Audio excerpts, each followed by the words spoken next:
Welcome to another whiteboard session. Today we're going to talk about dairy. Is it healthy to eat dairy products? Are dairy products, should they be part of your day-to-day eating plan? I will start here simply. Let's digest milk.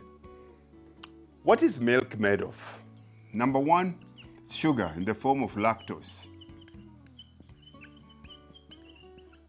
Second, fats. 3, protein. 4, water. And 5, minerals. You've got your potassium and calcium. This is the composition of milk. The question is, do we need milk? Is milk healthy for us? Do we need to drink milk?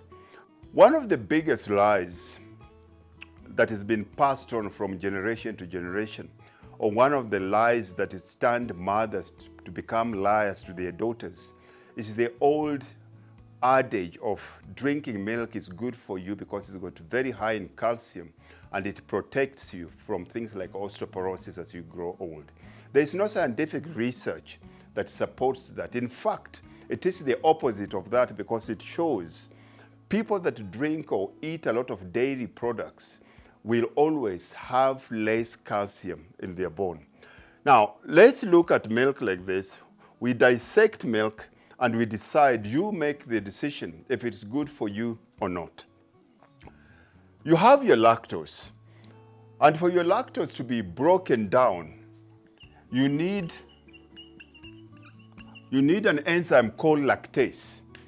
And the unfortunate thing is, majority of people, and especially city dwellers, they've got very little lactase in their gut. And that's why you see a lot of people say they're dairy intolerant, which means that they cannot break down the sugar. And if they cannot break down the sugar, what are normal symptoms? You become bloated, you become gassy, you get stomach pains, you get stomach cramps, you get a running stomach, you get bad skin, breakup of the skin, you get very painful joints.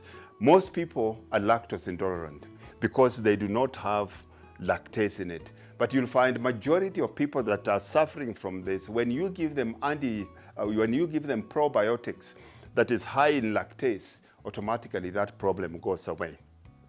Now, because this was causing a lot of problems for a lot of people, they cannot break down this. So all of a sudden, you have the food industry that brought, to change this, they started fat-free, low-fat kind of foods. How did we come from full cream, which has all these ingredients, to fat-free, low-fat, or as they say, sugar-free? How did we come from here to there? To do this, there are a couple of things that they had to do. What is the function of fats in milk or in nutrition? Number one is taste. Food that is cooked without fat tastes horrible. Fat is taste.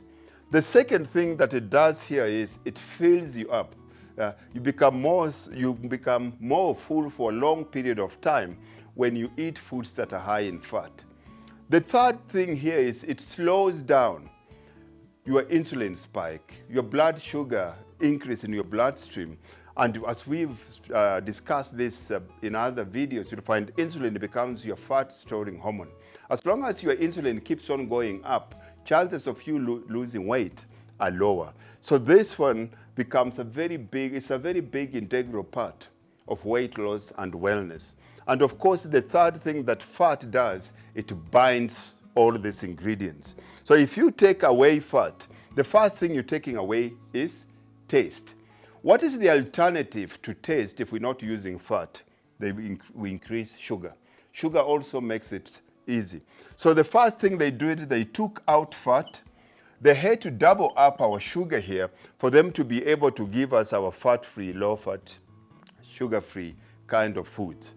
So you'll find majority of people that go for fat-free, low-fat or sugar-free Psychologically, they think that it's better here, but they still get the same symptoms of people that are lactose intolerant. They still get bloatedness, they still get gas, they still get diarrhea, they still get stomach cramps. But psychologically, because you think it's fat-free, low-fat, or sugar-free, you always feel that there has to be something wrong with you rather than what is wrong with the food. Does it mean that we should not use dairy products? Does it mean that we should not drink milk? That's not what I say. Because most of us, from a social aspect, traditionally we grew up on milk. Our mothers give us milk. I was breastfed till I was 6, and that's why I've always been strong all my life. But majority of women right now, they don't breastfeed at all. They start by feeding their kids using the bottle. Animal milk is not good for us. Why? Number one, animal milk is good if you are 150 kilo baby. Unfortunately, human babies, the biggest I've ever seen is 6 kilos. Majority of them are between 2.5 to 4.5 kilos. So when you give them food that is made for a 150 kilo calf, it makes no sense at all. Majority of our kids cannot break that down because as human beings, we don't have the ability to be able to do that. But anyway, most of us have been put on milk and we drink milk over a long period of time. But animal milk is not good for us. It's one thing. But if you have to drink it, I still drink milk. One thing that you have to do is you have to go for full cream milk. When you go for full cream milk is still very high in probiotics, which is your lactose. You get your lactase and as a probiotic that is still in here. But the minute it's been made fat-free or put in this group, it means it has to be put under subjected to such a high heat, and the high heat kills the enzymes. And that's why you find from a probiotic point of view, we cannot digest it. The second thing here is inside here, and you'll find this in cheese. The darker the cheese, the more healthy it is. Most dark cheeses have got black spots in them. And those black spots is because the probiotics, lactase, that is in this here, in this full cream milk, is still alive. It's a living organism. For it to survive, it starts eating all the sugar in that cheese, and the black spots that you see is all the sugar being eaten out, and that automatically makes it easier for us to be able to do that. For you to lose weight, remember, you have to stick to full cream, and you have to do this in moderation, because if you don't, you'll struggle to lose weight.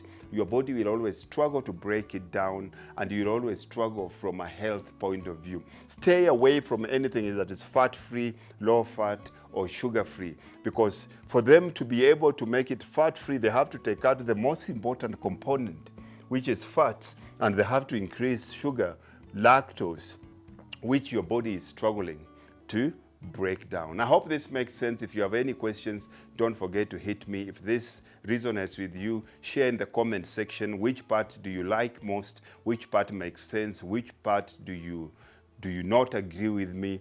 And then if you haven't subscribed to the channel, remember to subscribe to the channel, share and like among your friends, and let's spread the good work around. See you soon, and God bless.